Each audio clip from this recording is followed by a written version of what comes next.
Hey. Hey, everybody, and welcome to another night of Women's World of Fishing Monday Night Takeover.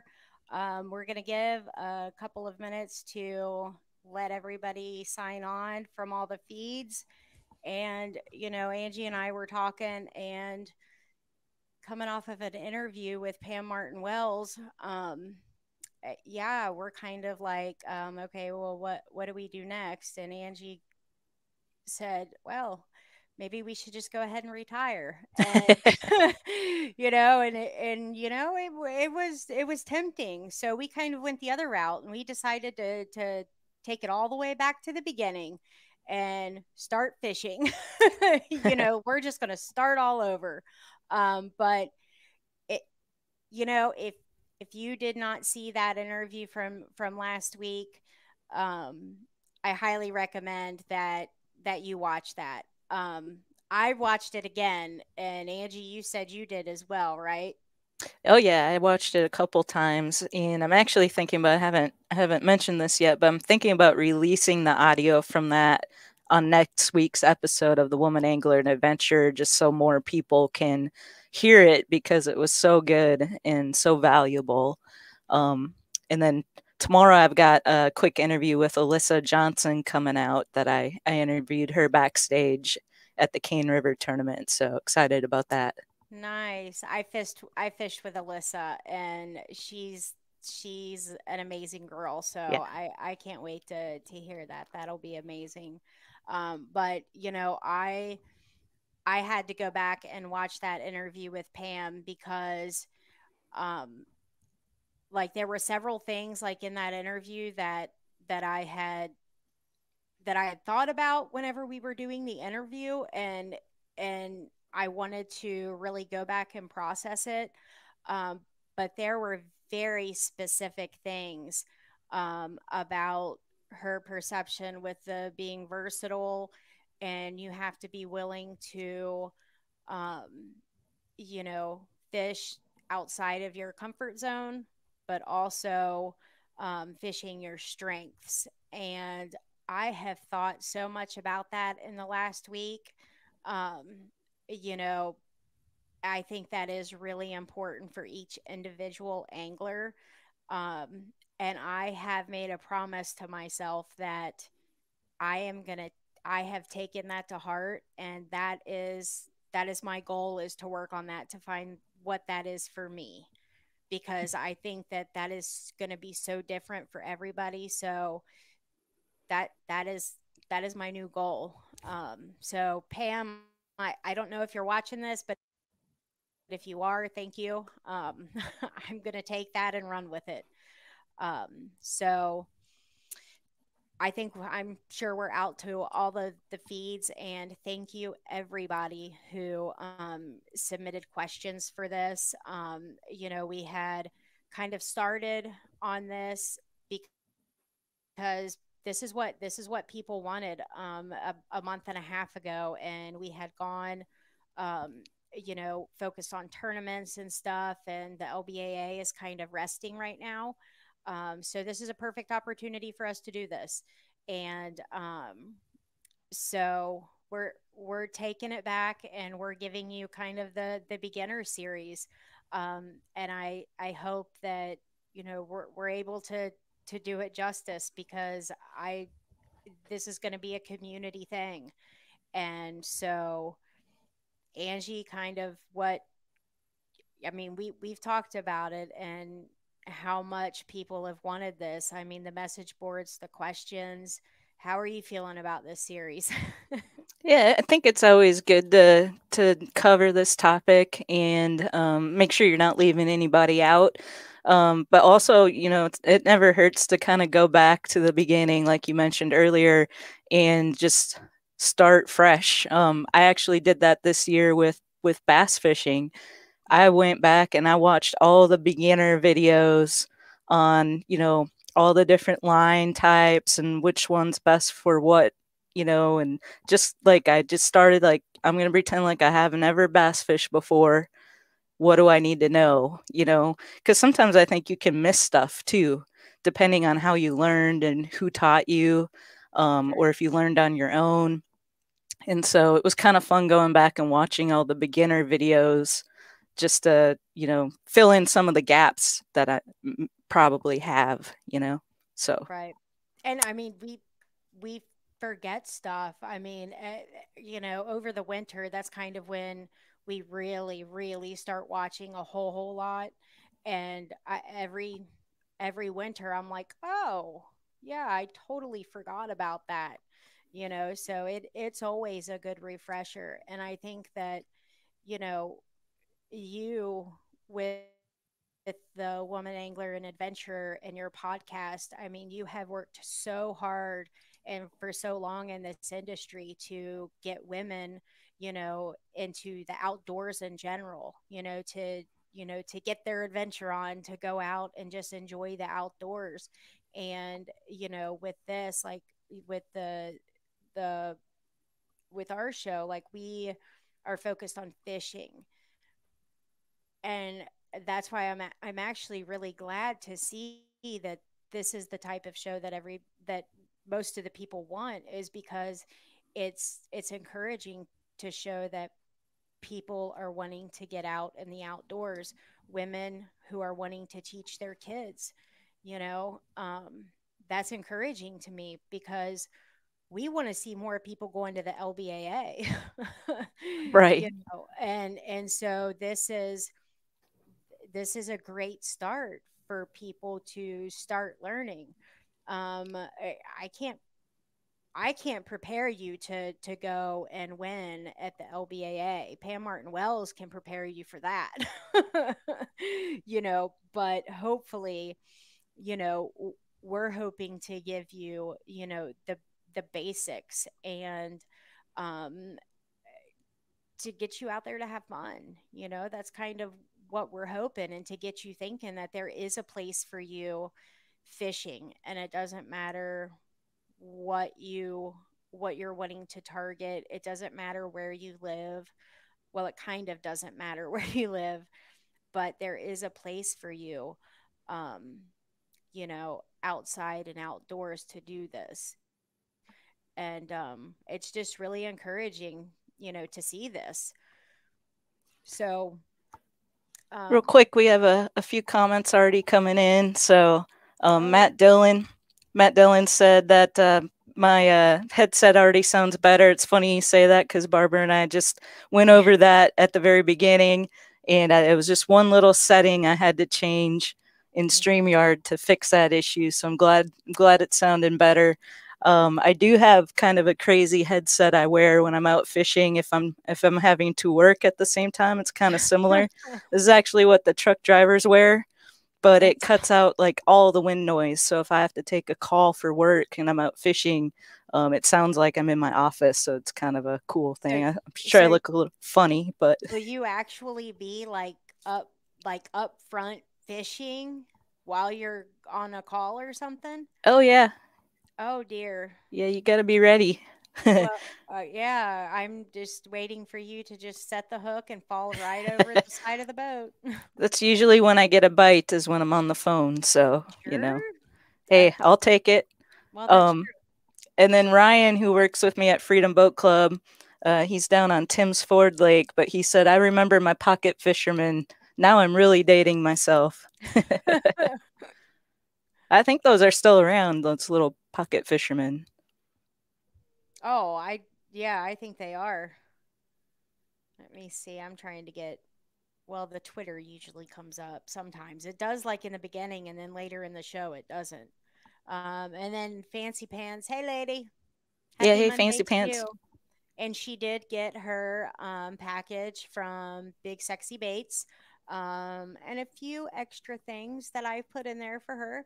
Um, so that's good. We don't have a giveaway this week. Hopefully, we will next week. We're still trying to figure out what will be the next thing.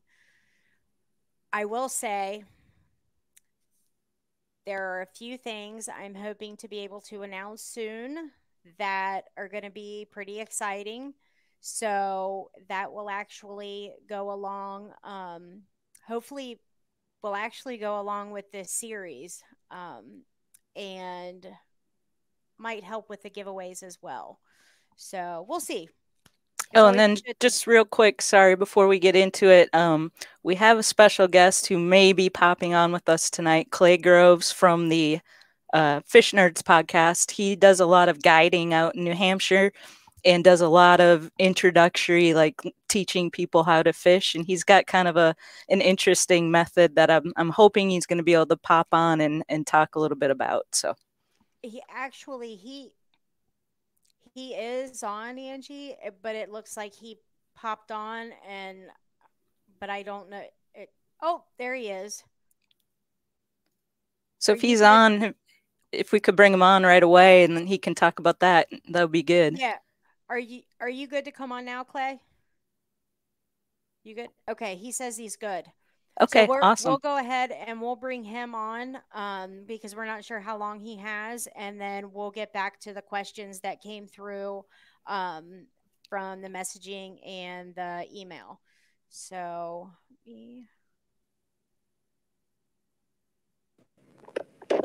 hey Clay, thank you so much for coming. How are you?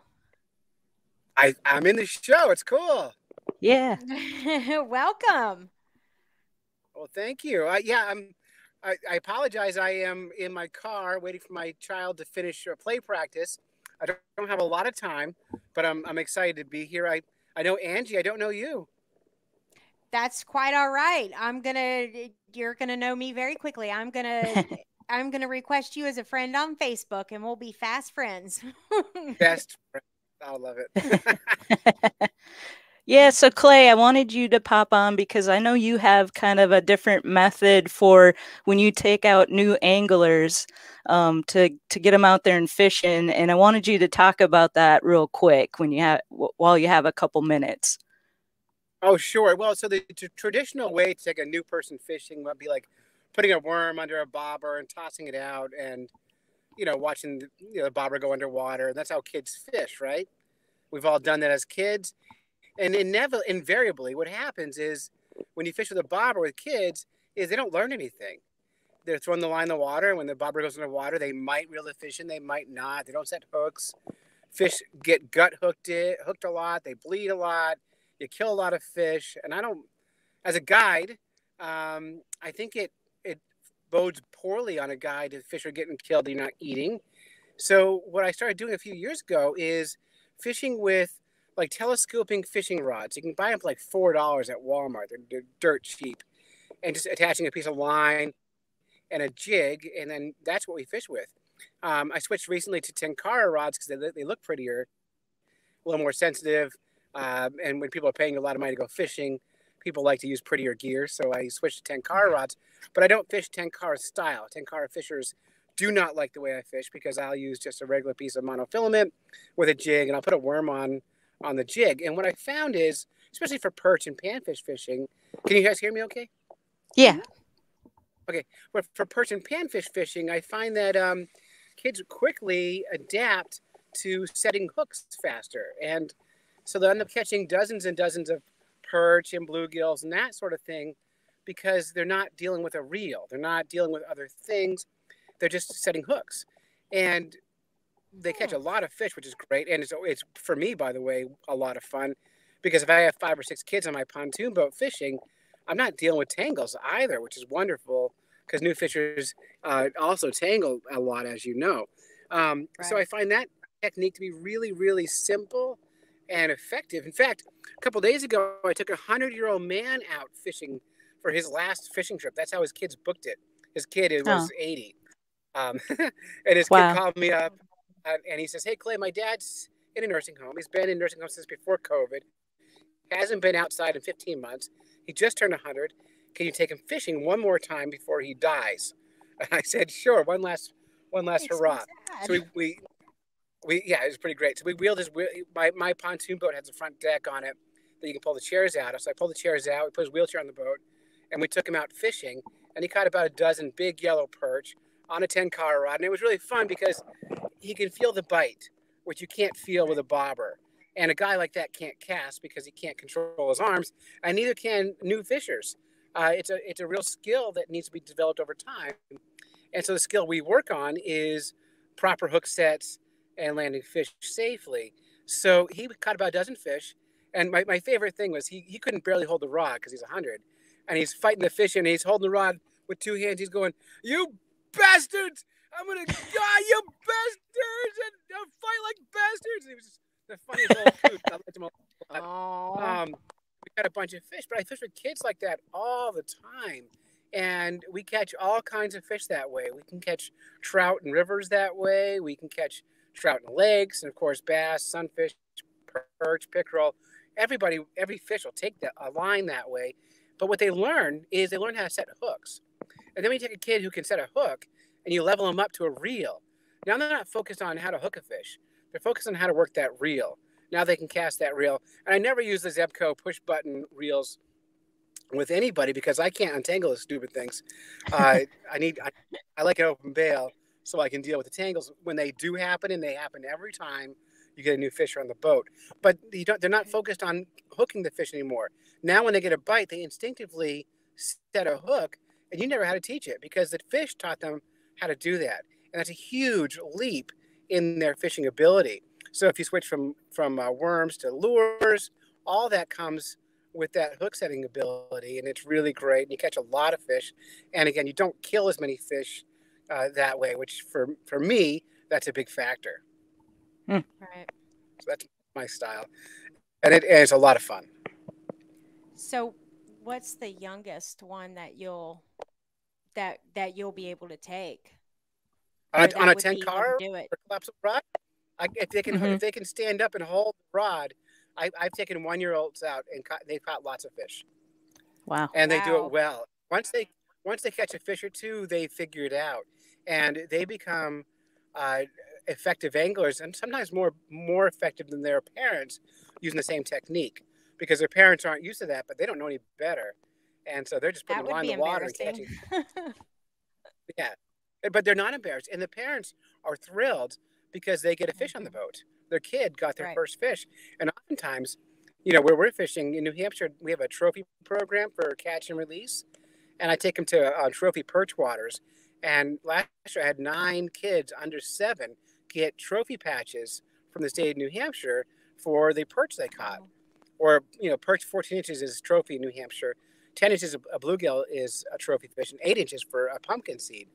And to get a kid their first fish, a trophy-sized fish that they caught themselves, which they can do this with this method, is pretty fun, and the parents love it. And of course, as a guide, that means more money in my pocket because they're going to tip me better. And Right, I like absolutely. tips. Yeah. And I'll tell you that getting the kids to catch fish, I mean, that's the most important thing. Otherwise, they're going to get bored and they're not going to want to go back. That That's why I don't catching bring fish kids for bass kids. fishing. Right, right. I mean, yeah, that makes total sense. I'm about bored with it. I mean, I don't like not catching fish. I'm like you two. I want to put fish in the boat. I don't care how big or small they are, and I value each fish, so we have a good time. Hey Clay, Fancy Pants Fishing is watching. She's asking, where all can you fish with that style of fishing? Do you just drop it in the middle of the lake or river, or do you fish structure, banks, trees, etc.? Oh, great question. So in a river, you fish structure, of course. You find those pocket waters in the river where you can tell fish live. We're fishing shallow. You're fishing your rod is 9 feet long and your fishing line is 9 feet long.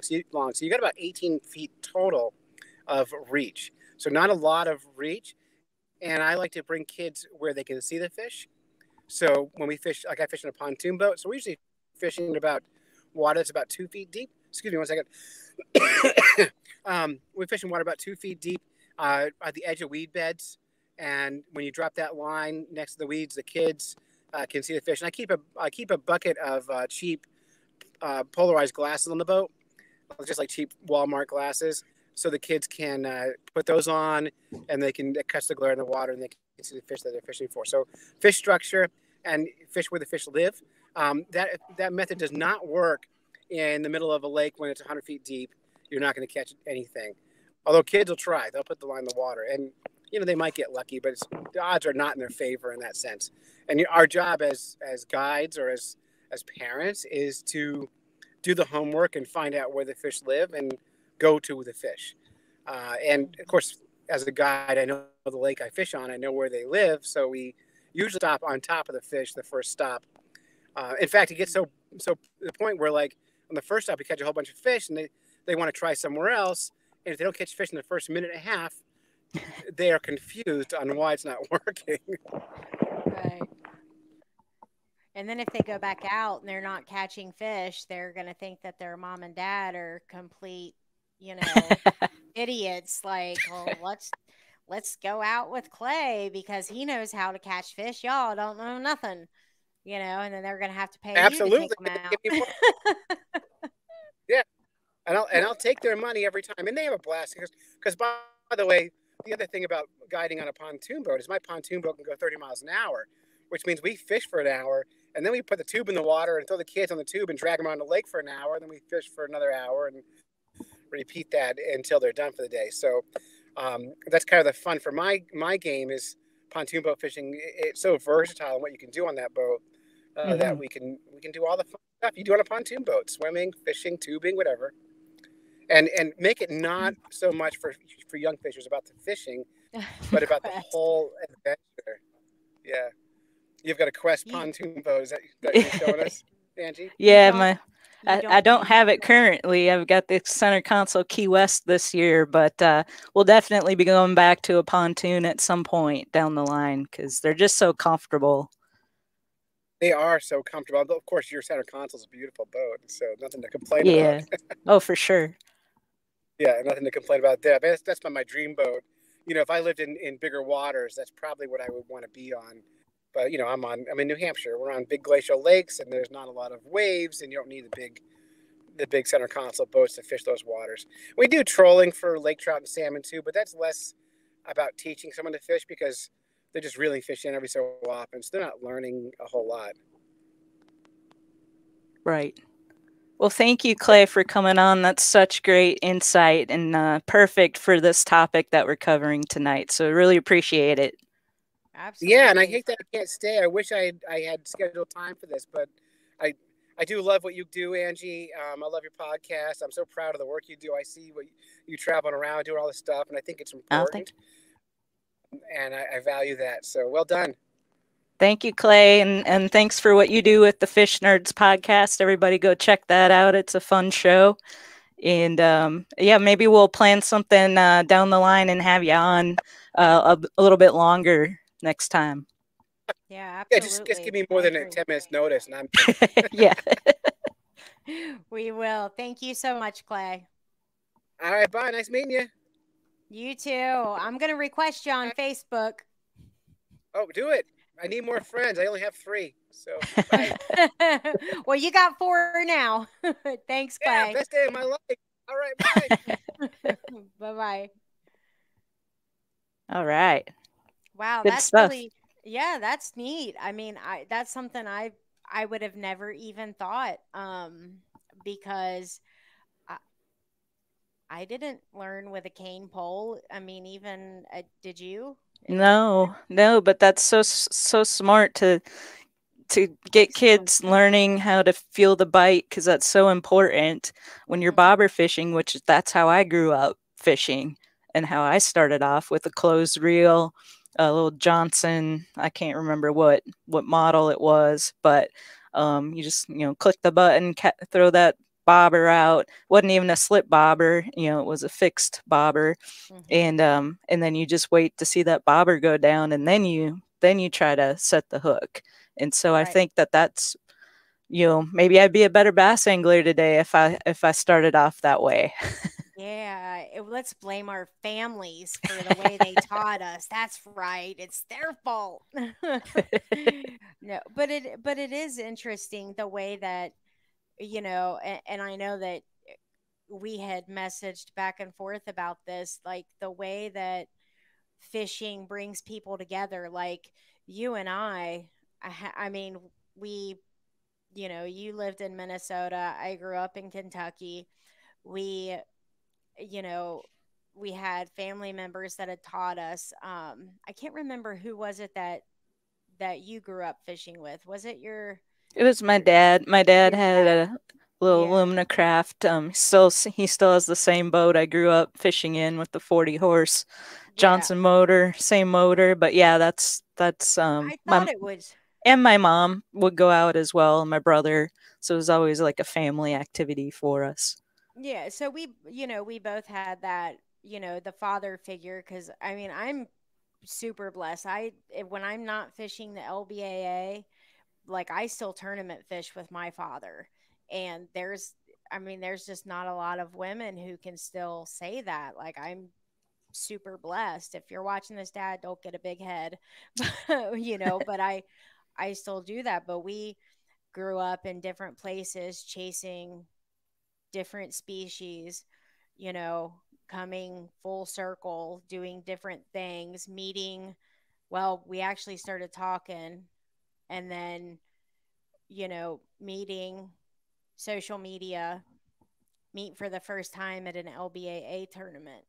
And so you never know, like, how fishing can bring people together, and social media gives people so much opportunity for knowledge and stuff like this. And I would never think in this time that we would be telling people to go out and get that kind of pole. You know what I mean? Like, seriously. I mean, I'm stunned, and I'm so glad that he said that, because that is something I would have never even thought of. Same So, here. so I really, really appreciate that, Clay. Um, so one of the first things, that we had come up with, and a lot of these kind of questions, like, we've organized to get you to kind of thinking, once you've made the ultimate decision, like, you know what, I definitely want to start fishing, before you just jump into it, which is probably the worst thing you can do, because you're probably going to blow mortgage money at that point. I mean, it's expensive, isn't it, Angie? It can be, I for mean, sure. right. I mean, If even if you know what it is you want to buy, mm-hmm. don't go in no Bass Pro or Cabela's, and say, "Hi, I kind of want to start getting into fishing. You know, could you help me?" Like, Well, depending on the associate and their level of knowledge, and if Clay was working at Bass Pro, then you might be all well, right. yeah, well, I don't know. I'm thinking, are they on commission? Because if they're on commission, then, you know, that's what you don't want to do. But it's just like, these questions are organized for you to kind of go through, um, the thinking process to put you kind of where you want to be, by the time you start making purchases, so that you don't go out and buy a whole bunch of stuff that you don't need, basically, is kind of what we're saying, because that is a bad spot to be in. So the first thing is kind of like identifying, you know, who you're going to be fishing with. Are you going to be fishing alone? Are you going to be taking a kid with you? um, because that's going to be a huge deciding factor at that point.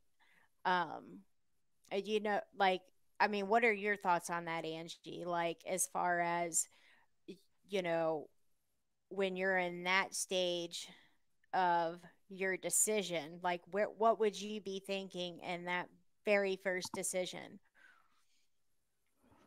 You know what I mean? Like, Yeah, I think that's a good question to ask. Is when you're thinking about taking the next step, you kind of need to have a plan. If you're going to be going out by yourself, are you going to have a little kid with you? Are you going with some friends? Like, that's going to kind of base, what kind of gear you need to get, where you're going to go, that sort of thing. That's kind of the next step. So it's not really something I've really thought about, because mhm, I'm game to do whatever. I'll go fishing by myself. I'll go with somebody. I'll take a kid with me, right. whatever. But um, but yeah, that question is good to start with. Yeah, I mean, it's just like a really good beginning, question to ask. And I mean, ask your friends to go. Like, even if it's not something that they're completely into, like, they might be.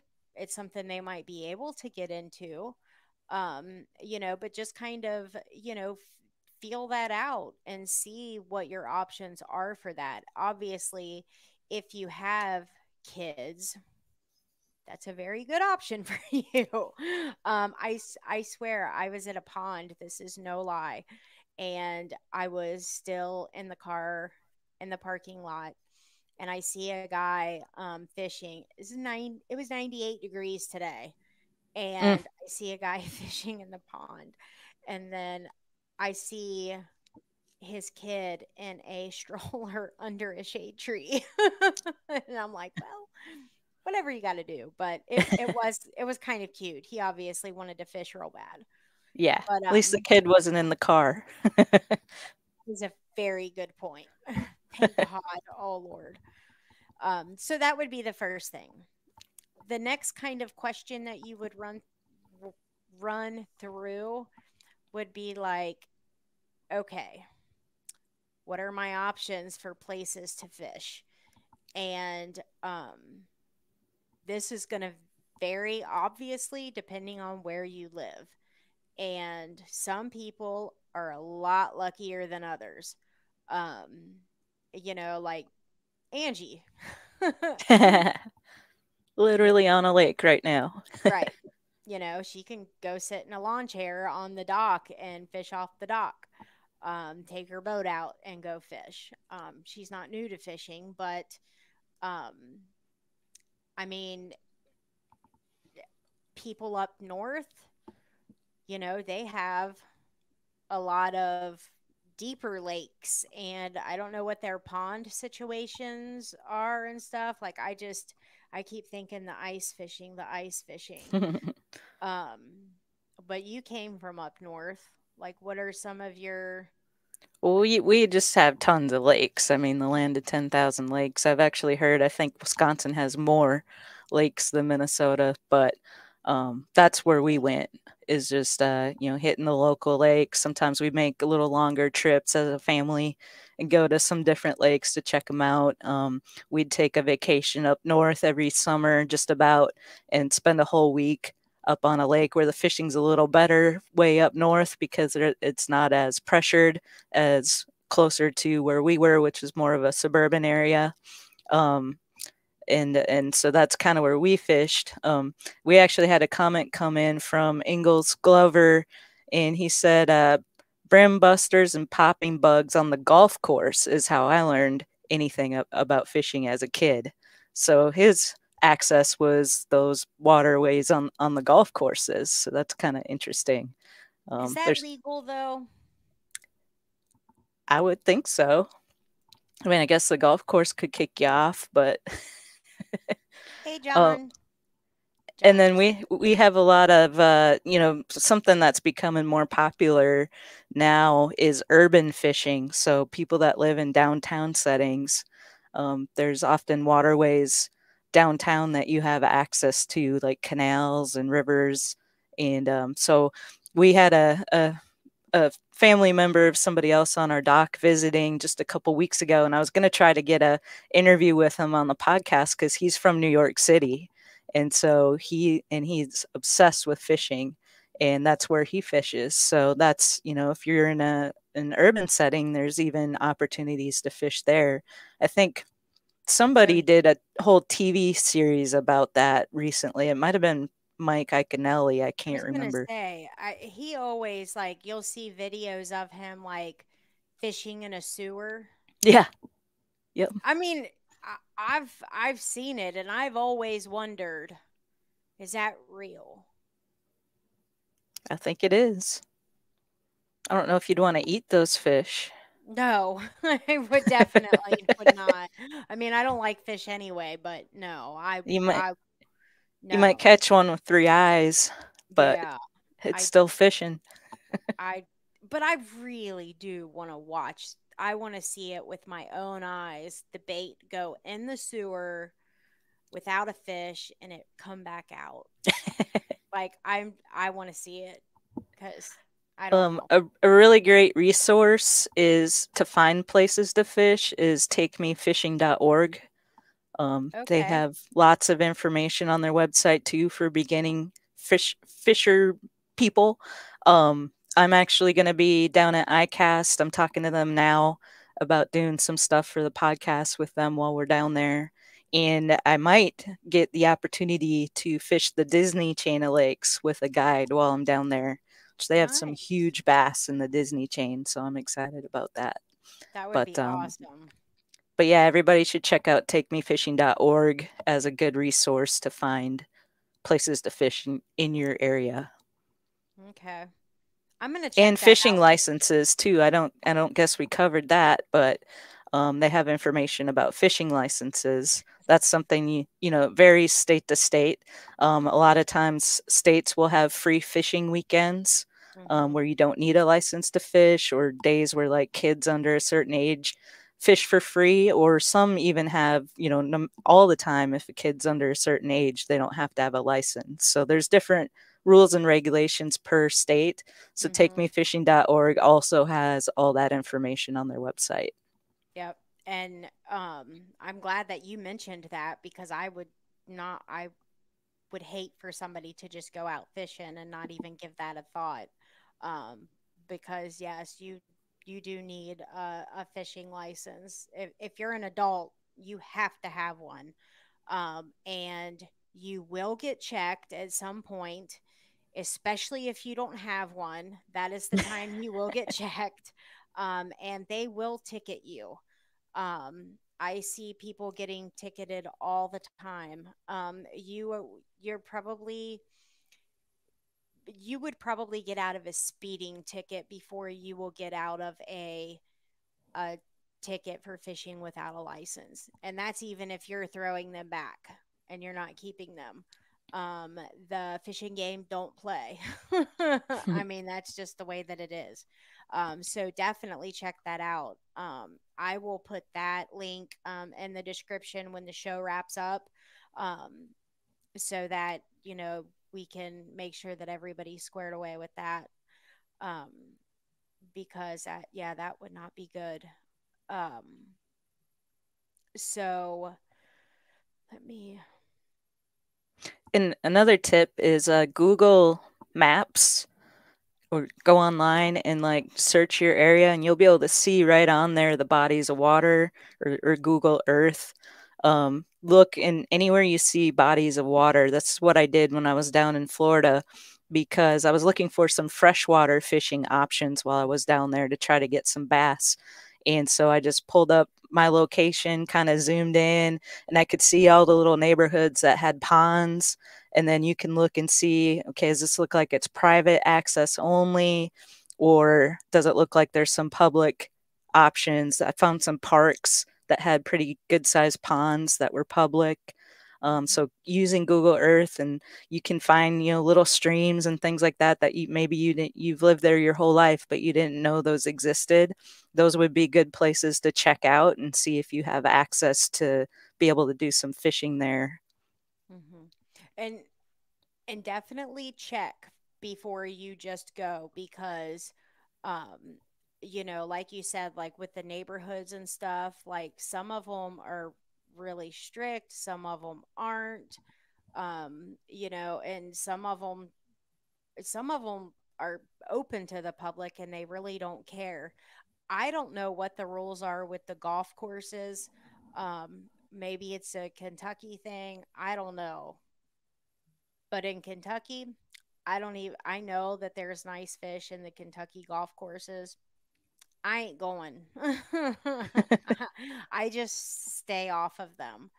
Um and the I know farm ponds, unless it's a family member, a friend of a friend and they're with me, I'm not going.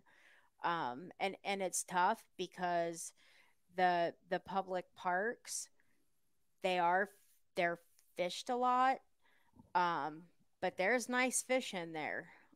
um, but you've got to work for them, Hmm. So just make sure that you do research what where it is that you're going, so that you don't get into a mess. Oh, You hold know. on, sorry. I'm trying to ask Engels. Let me see if I can. Can't seem to reply to his comment because I don't know if he's still watching. But I'm just curious what the circumstances were for him being able to fish that golf course as a kid. If maybe he had a parent Well, that worked there, or I mean, usually if there's a kid, you know, they're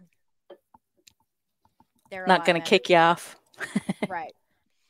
Um, Fancy Pants Fishing. She says, as a total beginner, I recommend entering all the contests too. It helps build your collection, and you're able to try all sorts of different things. Yeah, that's true.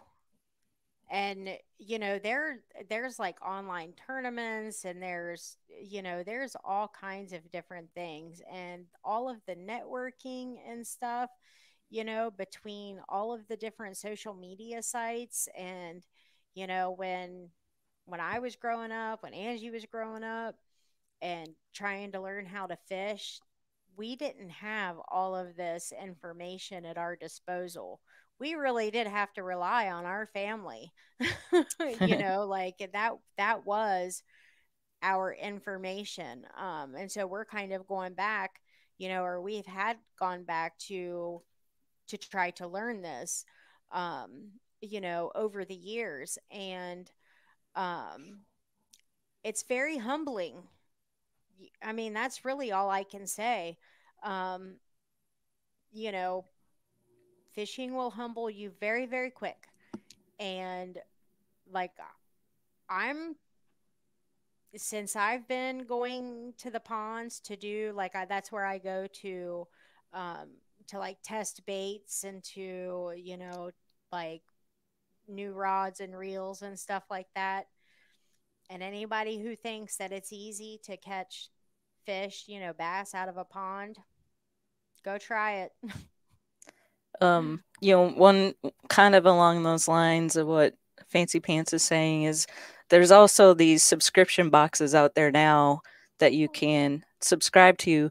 I don't know if I would recommend that for a beginner though, because you get so much stuff and it's all just totally different that I think it might be a little overwhelming to do a subscription box. Unless they had, I don't know if there's a company out there that has one that's tailored for beginners. um, I know I did the mystery tackle box for bass for just a couple months to try it out, and just in the those 2 months, I got so much stuff. I still got most of it in unopened packages because it's techniques I've never done before, or it's crazy looking stuff, and I think that that could maybe be a little too overwhelming for somebody who's just starting out. But it is Yeah. a good way to build up a variety of stuff. Yeah. So, and you can do species specific boxes. You can select that, and then they have different, for different styles, crappie and other species. But just to Mm. throw that out Well, there. and I mean, if you think about it, like what Pam Martin Wells said, it's kind of like, you have to be willing to fish outside of your comfort zone. And when you're starting out, everything is outside of your comfort zone. You don't really know what your comfort zone is just yet, or what your strength is. Um, so I, I mean, I could see it going either way, and it probably depends on the person, you know. But like you said, with it being species specific, I would probably wait until I've at least honed in on the majority of what it is I want to target. Mm-hmm. And I would think that it just seems like most people target bass. Um, that, like, even a lot of the questions that were coming in, to me, it looked like that's kind of where, even with us, like that's where this is kind of going. Except there were several that it looked like were going to go um, teaching the kids route. Hmm. Um, Which in so that case, you're going to be going after panfish. I mean, right, that's going to be the. And when we say panfish, some people might not know what that means, but we're talking the smaller fish like brim or sunfish, crappie, perch, as Clay mentioned. hmm Those are kind of what I think of when I think of panfish. Maybe I don't know. I never grew up trout fishing, so I don't know a whole lot about it. But trout fishing might be good for kids as well, depending on where you're at and what the right, population's like. bluegill, Yeah, you bluegill, know, sunfish, brim, whatever you and call them, yeah. shell crackers. I, now that's one we don't use up here. Up Mm. here we don't call them shell crackers. But no, that is funny though. The the basically if the fish that sit there and like nip at your line, or you know, those are the ones that we're talking about. But I mean, they are fun, you if know, to you're uh, if you're fishing inshore or the Gulf, pinfish, I call them the bait stealers of the Gulf. They're yes. terrible.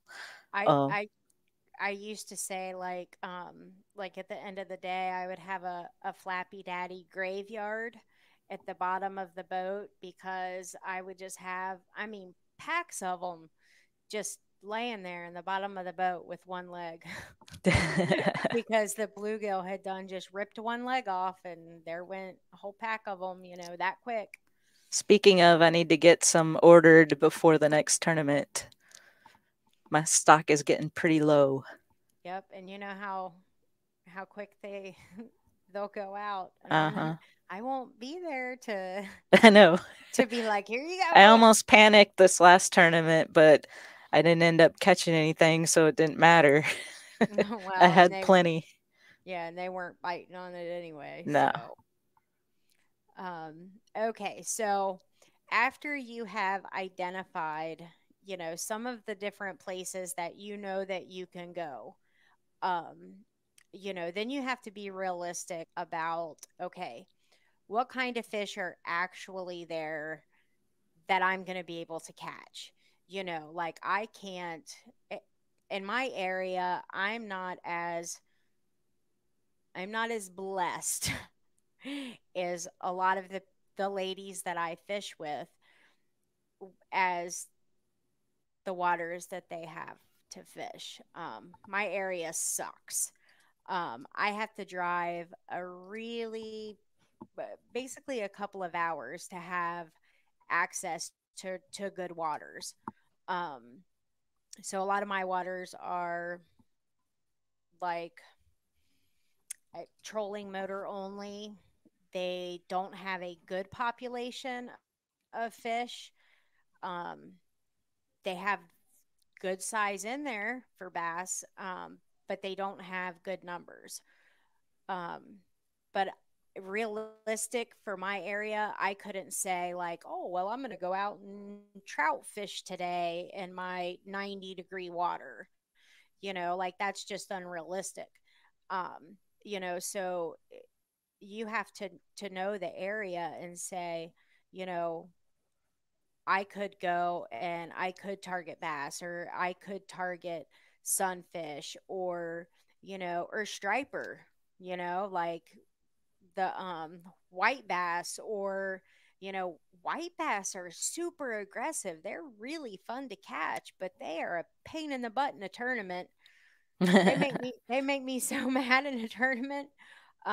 You know, or catfish. I mean, I don't think there's a bad place in the country to catfish fish, is there? Not. I mean, I mean, I haven't been everywhere, but it seems like wherever I've fished, there's been yeah, catfish. yeah. Um, so for me, like when I first started out fishing, we just really did not care what kind of fish we caught, as long as we caught something.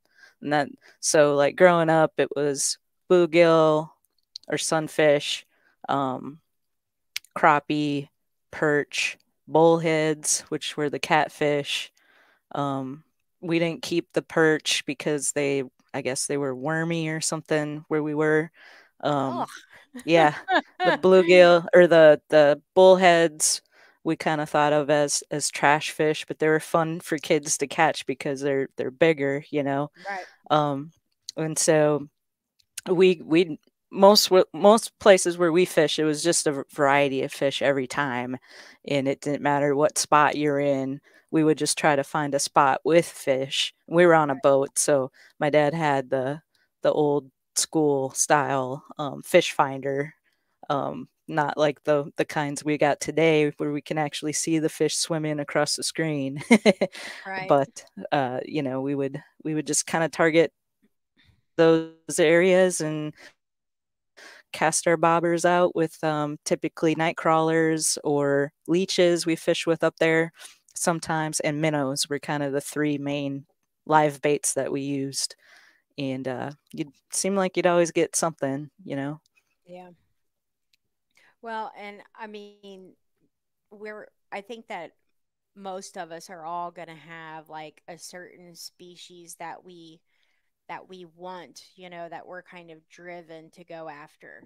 Um, I those of us that choose bass, like that, we could have like a psyche val done on us because I mean, seriously, like those of us that choose to go after bass, I mean, it's a lot about the puzzle, the competition, the figuring stuff out because it's difficult. You know what I mean? Like there's a lot of that in it, you know, and people who are new coming into the sport, you know, you have all the options in front of you to figure out what it is that you want to do, how you like to fish. Um, do you want to sit there on the bank in a chair with a beer and hold your pole and not move it and just wait for something to bite?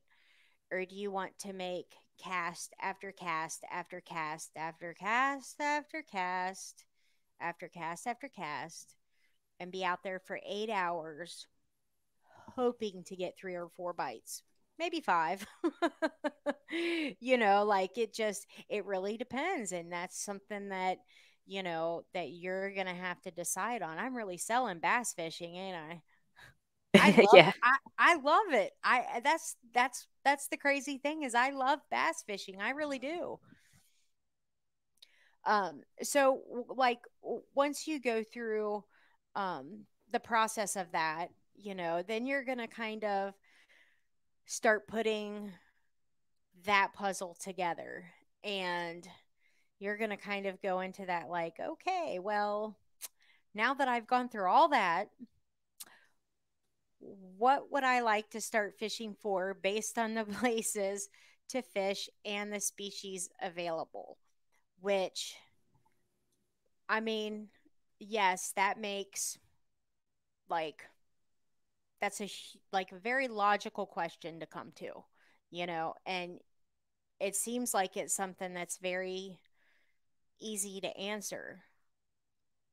But I mean, Angie, if you were brand new in fishing, like going through this step by step like question, like if you got to this,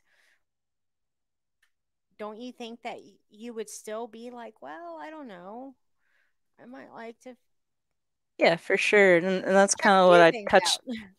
that's what I kind of touched on earlier is um, you know, growing up, we just really didn't care. We just wanted to catch something. It was fun just to catch fish. So I've got a couple spots here locally that I think about. There's a park here on the lake called Long Hunter State Park, and they have a designated fishing area off the bank.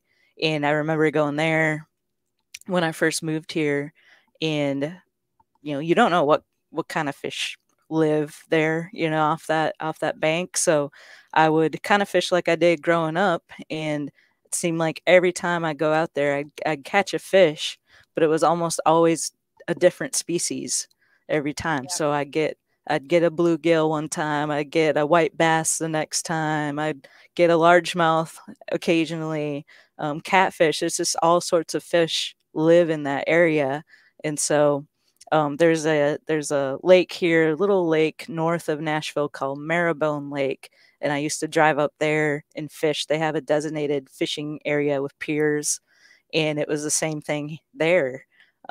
Every time it was just a different fish, and one time they had just stocked catfish. What do you call them? The little ones, the fingerlings, or what are they called when they're real little? Well, whatever. It was like they had just stocked them, and so every cast I was bringing in these little bitty catfish. Um, and then they have trout and the shell crackers in that lake too. So it was just fun. I didn't really care. I didn't have like, Right. okay, I'm only targeting catfish. I'm gonna fish, like I said, it's the way I grew Right. up, and whatever I catch. And then that's how you kind of learn. I mean, you can do some research online and Google the lake and see what species live in that lake and what the forage is, and kind of have that information before you go. But once you start fishing, that's when you really start to figure out what's there. Then you kind of start to figure out, okay, well, I love catching catfish. Like, that's so much fun to me. Or I love catching the white bass or whatever. And you kind of start to have your favorites, and then you can start dialing in and focusing on that going as you progress. Right. And I mean, I I don't know. Maybe it's just because I've always mostly bass fished that I've just kind of been a snob when it comes to to fishing, Like I've just kind of always just focused mostly on that. Um and the ponds that I go to around here, you know, there's m- most people are fishing for catfish, and actually a lot of people, they even carp fish, Mm, um, it's a which species we hadn't really mentioned, but carp can be a ton of fun. oh I mean, I need to get a video of some of these hosses that I see swimming around Hmm. because I, I mean huge. And you know what, maybe I'll go fishing for them one day. I'll just get my heavy rod and make me some dough balls, because they just swim around the top of the water column. I mean, I guess that would work. I don't know, but that's Uh, what I've a, always heard was dough balls. a trick I learned is you go buy Wheaties cereal. It has to be Wheaties. It can't be the generic. And then Right. you crush them up. You roll them into a little. You add some water and you roll them into a little dime-sized ball, Yep. and wrap them in a paper towel, put them in the fridge. Sometimes it's hard to keep them together, but it does make a pretty good paste. And then you just put that on the hook, and the carp like go crazy over that. I tried it with the generic Wheaties before, and it just did not work. So I think it has to be the real. It's a little expensive for a whole box of Wheaties these days, but it, it works pretty well to catch some monster carp. Well, and what people here do is they see, I didn't hear about doing the whole fridge, but that makes total sense.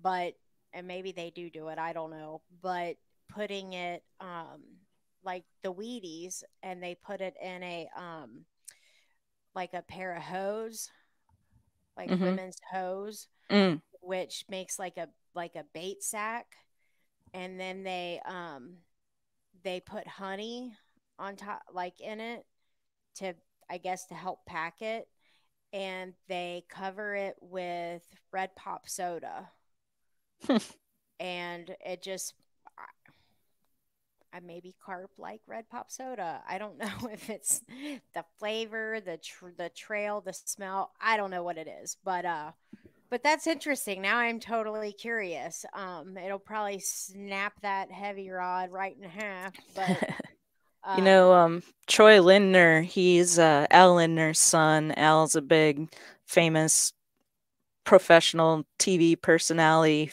fisherman. He had In Fisherman magazine. Um, they invented the Lindy rig, which is super popular. But anyway, Troy grew up, of course, fishing walleye and whatnot with the family, and bass too. But he is huge into carp fishing. If you follow him on Instagram, he travels all over the world, and he loves carp fishing, and he does a lot of that urban fishing as well. I mean, and I mean, the only reason that anybody would cart fish would, I mean, it's just the fight. Nobody eats them, do they? I've heard the Asian carp are good to eat, which Oh, is good to get them out of the system since they're wreaking all sorts of havoc. But I did a whole episode on Asian carp on the podcast with a lady up in Illinois, and she talked about all the different ways that you can prepare Asian carp, and they have festivals and tournaments where people catch them and then they cook them and they prepare them. They make fish tacos and however way you could possibly think to prepare fish. yeah. So, that's definitely an exception, but I don't hear too much of people eating other kinds of carp. Yeah. So, Of course, people were also making the cicadas a delicatessen too. Did you guys have them down there? not really. I never really noticed many. I just saw a picture up in Minnesota. My cousin posted at a gas station, and the gas pump was just completely covered with cicadas. It was crazy. We had them really bad. And I don't think there was anything living, like as far as animals that didn't eat them. You could see like birds just coming and taking them like out of the midair, squirrels. I mean, just everything ate them. Ugh. But yeah, it was gross.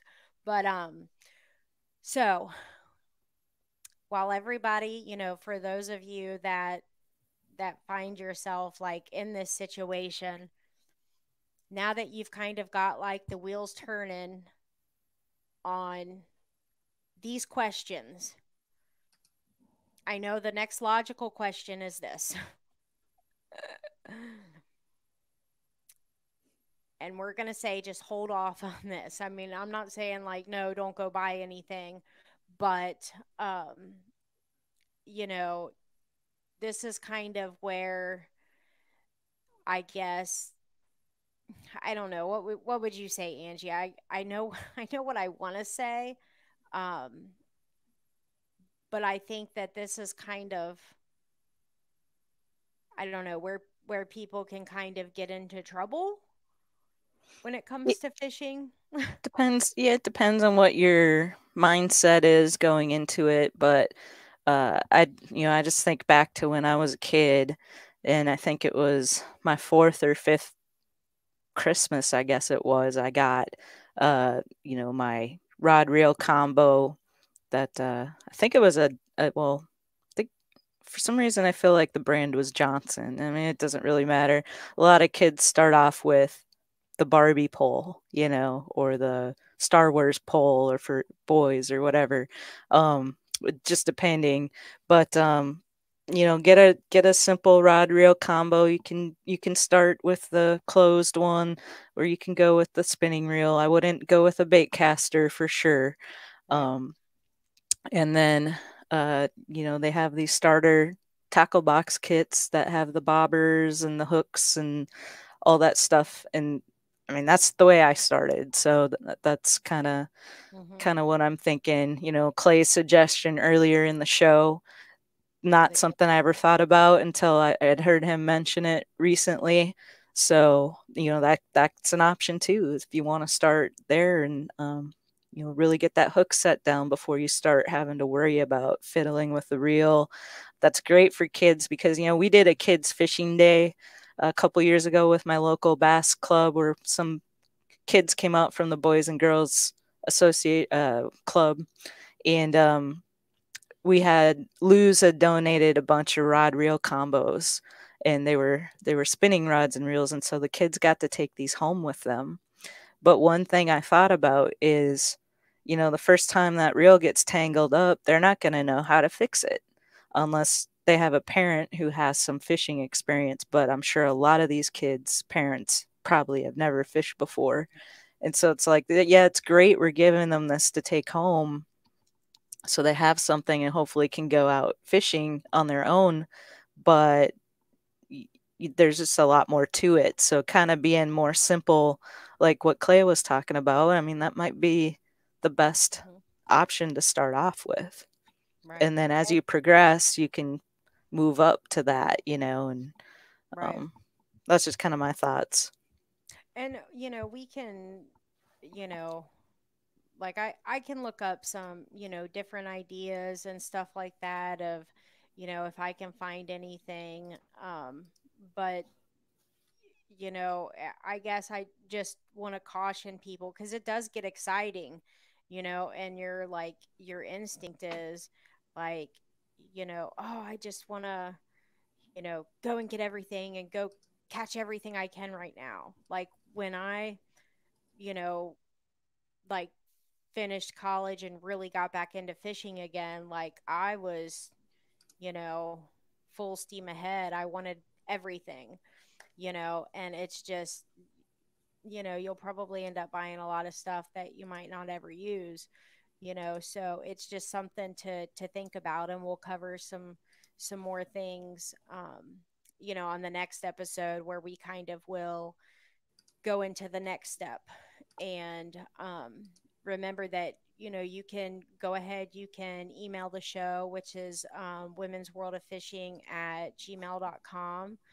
um, and before we sign off here, I did want to mention, um, I think this is amazing, and this goes to show, ladies, you younger girls that um, that are coming up, and this is for the high school girls.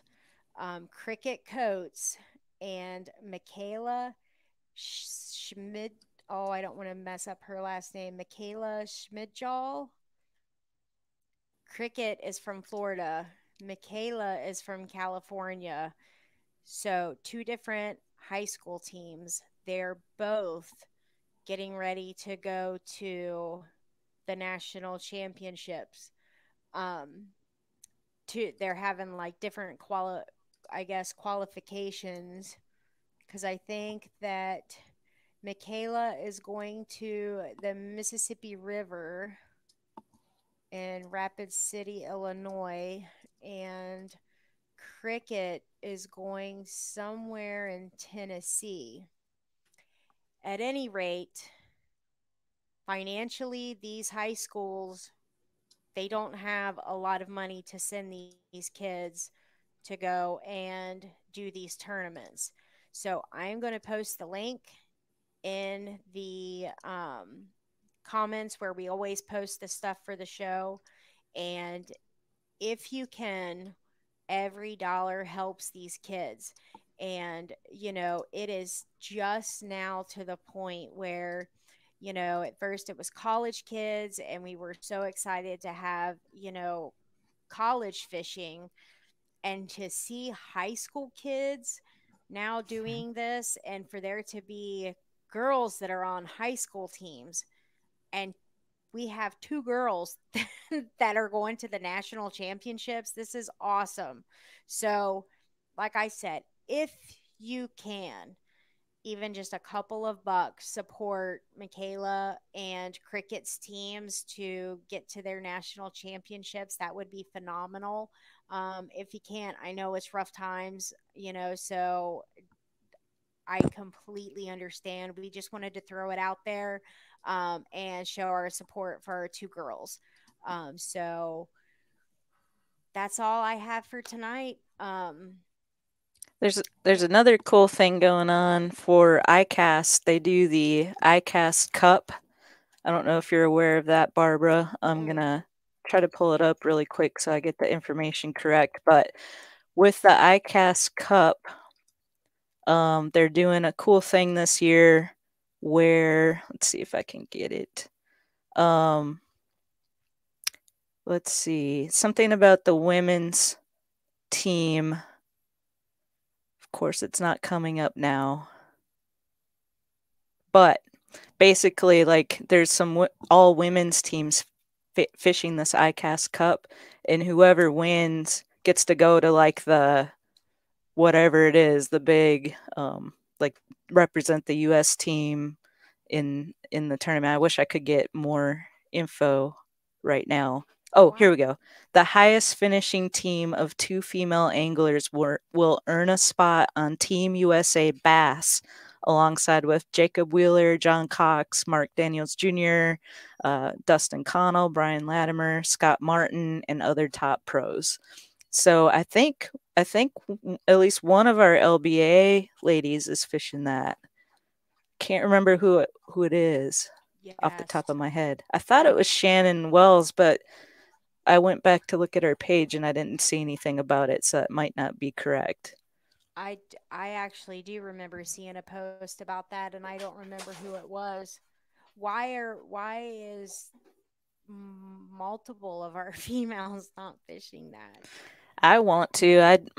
I'm getting in that morning of the tournament, but I'm flying down, so that would be a little bit challenging because, well, one, I'm not going to have my boat, so I would Right. have to find another lady who's looking for a co-angler. But then also, I won't really have a whole lot of gear with me either. But it would be fun. I'm actually looking at changing my flight to the day before now, because there's a dinner I want to go to that night, with the takemefishing.org, the women making waves ladies. So uh, we'll see. Hey, we could both fly in and get a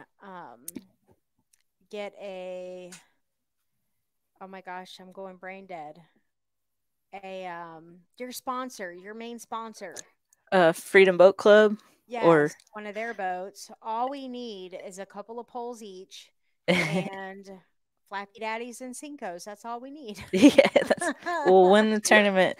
And I checked that lake they're fishing the tournament on, and there's not a Freedom Boat Club. Believe it or not, there's not a Freedom Boat Club location on that lake. So unfortunately, I don't think that would work. I did Is think about that. is it close to Okeechobee? No, it's not. It's Orlando area because Oh, that's okay. where ICAST is. Can you could you Or imagine if we won and we had to go represent Team USA? we well, we that would would be we'd be like, yeah. the Oh, irony. I know that would actually be it would be great, but we'd be like, "Oh yeah, we won." That's funny. Now Oh what? man.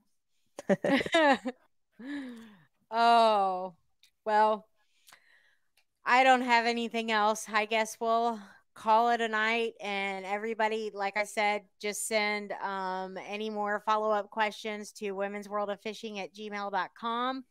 And we will do the follow up to this show on, well, a week from tonight. All right, sounds good. See you then. All righty. We will catch up. Everybody have a good night. Mwah. Good night.